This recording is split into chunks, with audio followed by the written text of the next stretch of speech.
Can you say Swagyu?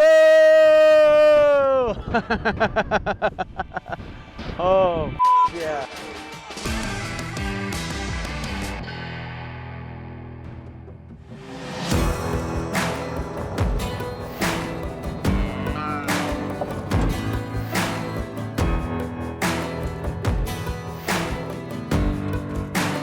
I'm originally from Imperial Beach, California, just south of the city of San Diego. And I'm Californian to the core. But this place, these views, these smells, truly make me feel like a red-blooded American. It's fucking amazing. You are the fattest one. We're gonna name you Swagyu. That's a hungry ass herd. You feed like this because what happens is it gets full of like cow turds, right? Yeah. And then they'll freeze when you're out here trying to do this. You're bound to like you're on a. So you work your way back to the gate, but you start as far away from the gate as you can. Yeah. You want your cattle in a straight line. You can ride between them, and you can find any sickness or illness. And they're not running in a circle, going from pile to pile to pile. I see. You're probably wondering how some city kid from Southern California ended up on a cattle ranch in Montana. Or maybe you're wondering how that kid became an award-winning chef that's officially recognized by the government of Japan as an A5 Wagyu ambassador. Well, it's a long story, but I guess it started the day that the world came to a screeching halt. On my phone, I got a notification, all restaurants stop service tomorrow, March 16th, which was the Monday. And we were in the middle of this dinner here. And we're just like, holy what are we gonna do now? I called one of my buddies, Guy the Butcher. He said, dude, he's like, how much Wagyu are you sitting on right now? I was like, you know, not much, the normal like 10,000, which in Japanese Wagyu, that's nothing really. He's like, dude, you're not doing a dinner for at least 6 months. He's like, all you're following is for Wagyu on your Instagram. He's like, just put some meal kits together, like do at-home meal kits. And so I was like, oh, great idea, it. Let's do a couple meal kits and we'll take some pictures of the Wagyu and put it on my Instagram. 24 hours, we sold 3 times the inventory, $30,000. Holy we have something here. And then so we immediately, I called, ordered a ton of Wagyu through my importer because I work direct with the importers. And then we basically started a butcher shop, which that wasn't even my intention, it just happened. This butcher shop gave us the space and time to create what we now know as the Swagyu Smash Burger. That burger gave us the following and backing that provided us with our first signature restaurant, Swagyu Chop Shop. What we really realized that we tapped into is Wagyu has historically been for the 1%. Now, which we didn't even realize what we were doing at the time, just out of survival mode, we made it accessible to everyone now. If you would ask me in 2019, hey chef, why don't you open a Wagyu butcher shop? I'd have been like, you, I'm a chef, not a butcher.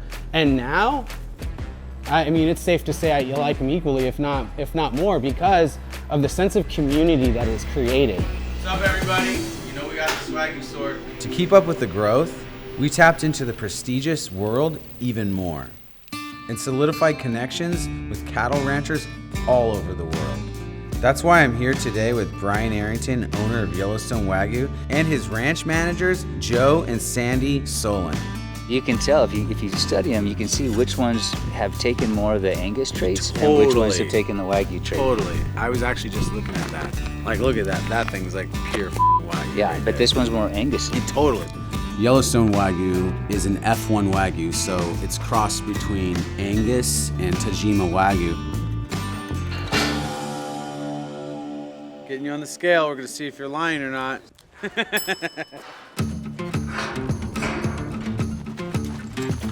At Yellowstone Wagyu, they raised the F1 Wagyu to be about 2.5 years and almost 2,000 pounds.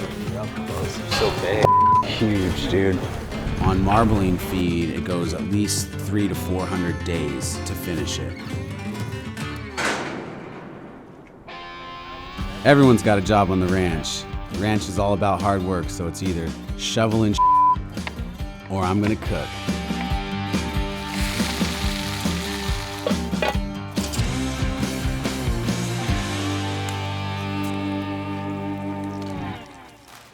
I think explain what you have going on here, Steve. So this is the beef shank that we braised over the fire in the Dutch oven. Make a Yellowstone Wagyu ossobuco. So you got the, look at the bone marrow in here. Nice, love that. Make a machaca kind of thing. So this is Yellowstone Wagyu. This is Yellowstone hanging Wagyu. tender. Hanger steak or Hanger hanging steak. tender. We're cooking in some Japanese Wagyu fat and brown butter. You already know I love your Wagyu. This is a huge ranch in the middle of Montana. How did that even come about? The concept has always been to raise a product that never leaves the ranch. It's born here, lives its whole life here. What we're doing here with Yellowstone Wagyu is what's called an F1 product, which is a cross between an Angus cow and a full-blood Wagyu bull. A full-blood Wagyu product, typically, you know, what you see coming out of Japan is really meant to be served in small portions, almost like sashimi style. Exactly. Because it's so rich, it's so amazingly flavorful, but super rich and filling. By crossing it with the Angus, you retain a lot of the meatiness that we as Americans are accustomed to and like to have, where we sit down and eat a full ribeye or a full steak, but yet you're still also getting that fantastic flavor, buttery flavor of the Wagyu. Yeah, that that's intermuscular marbling from the Tajima, that's what's spun throughout Yep. the eye of that ribeye or whatever. When I was introduced to Wagyu in particular, it was a life-changing experience for me.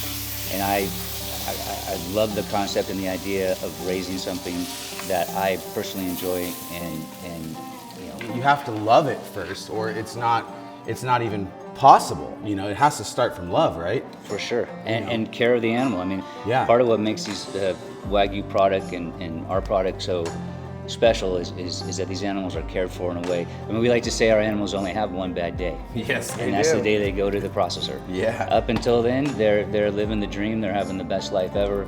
Well- That goes to to Joe and Sandy here, who are tasked with watching and caring for these animals every single day. All right, enough of the politics. Okay, Let's try some steak. I love it. And what I love most about this is this animal came back, born here, raised here, processed, and now he's come full circle back to the ranch. That was really nice. Well, I think the biggest attribute to the industry is low stress on the animal. Their life here, from pasture to plate and everywhere in between, has to go and work accordingly. Yeah. So from the day that it's born to the day that we wean it, we working in a 2-stage weaning process so that there's less stress. So that means less sickness. So we're not putting antibiotics into our cattle on the feedlot after they come off their mom. They've already been weaned next to their mom. And throughout their life here at Arrington Ranch and Yellowstone Wagyu, you know, that whole thing at the end day, when they go to processing, is their worst day. Yeah, and then turns into a human's best day. That's right. That's right. Farm style, all you are gonna talk online, I'm sure. This is how I'm rolling today. Looks amazing. This whole environmental impact that the livestock industry gets criticized heavily for, and in a lot of cases with just cause, because these giant feedlots, Yeah. it's not what we're trying to do here. This is a program where we have cows out there grazing on green grass, which this operation, I would bet, is carbon neutral or even carbon negative. Yeah. You know, because we're working with the land and Yeah. we're raising these animals in a way that they were meant to live. All right, steak and eggs. Let's Get do it.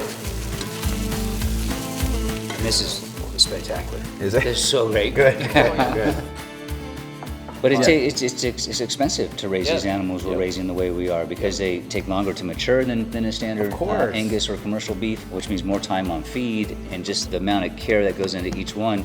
That all translates to time, which translates to money. money. So these big operations, I mean, this is unaffordable for them. It's not their business course. model. They could never. Totally different business model than what the commodity commercial beef Yeah. industry has turned to. This is the heart of America, if you ask me. Open plains, huge mountains, glacier runoff rivers, and just open range to raise the most beautiful cattle on the planet. And so this brownie's made with Japanese Wagyu fat instead of oil or butter. There's no comparison. This is what beef is supposed to be raised like, not in commercial feedlots. You guys come visit anytime. You good? Cheers. Good job, chef. Cheers. But we didn't come all the way out to Montana to sit behind a bar when some of the most pristine landscape left on Earth is all around us. You know I had to bring a whole chest of different Wagyus so we could have a amazing taste test on the edge of this beautiful Beaverhead River. So this A5 is considered the top grade. Yeah, it is. It's prime of Japanese Wagyu.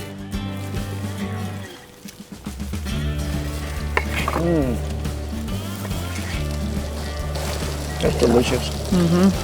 Unbelievable. Yeah, it's pretty much beef. Oh man. My biggest passion in life to date is having a connection to food and where it's sourced.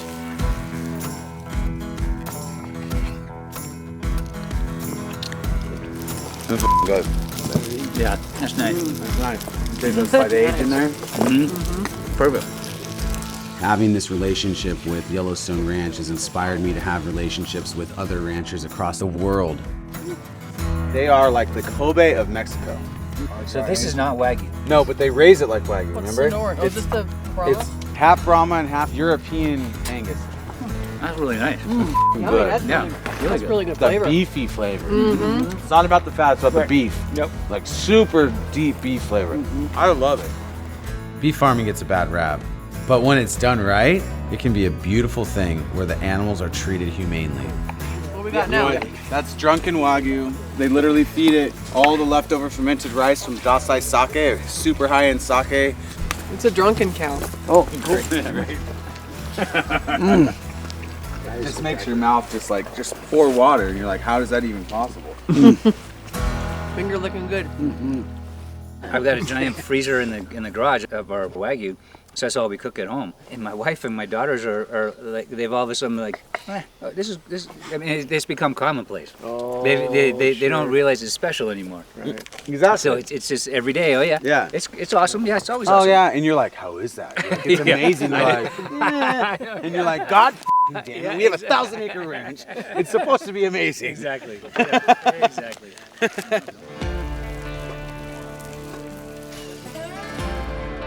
The backbone of America is our farmers, is our ranchers. I want to be one of the leaders in this food revolution that's going on right now. My biggest passion project now is showcasing and highlighting small ranchers and farmers across America. It's making sure every American has access to real food.